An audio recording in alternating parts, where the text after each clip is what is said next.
ప్రయోజకరమైన వాడు కాదు. ఎలాంటి ఇటు పిలుతాడు పలుకున్నాడు, మాట లేదు, మంచి లేదు, ప్రయోజకరమైన పరిస్థితి అంతకంటే లేదు. ఒకప్పుడు పౌలంటాడు, ఒకప్పుడు అయ్యాది, ఇప్పుడు అతడు ఎలాంటి వాడంట? ప్రయోజకరమైన వాడు. ఆమేన్, హల్లెలూయా. ఆ సాక్ష్యం కావాలి మనకి. ఒకప్పుడు సాక్ష్యము ఎవరో అడగరు,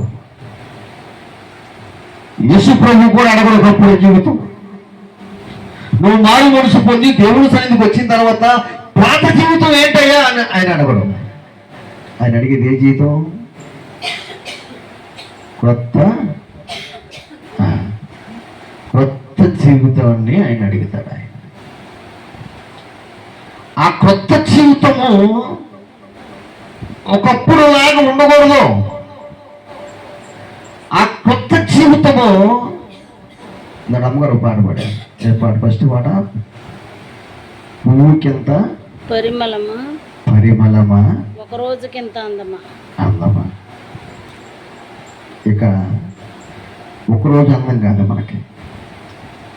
పువ్వు పరిమళమైంది, కానీ అది ఉదయము కలకలలాడుద్ది, సాయంత్రం అయ్యేపాటికి అది వాడిపోద్ది. అసలు ఆ విషయం కాదు మనకి. ఈ పరిమళము నీ జీవితంలో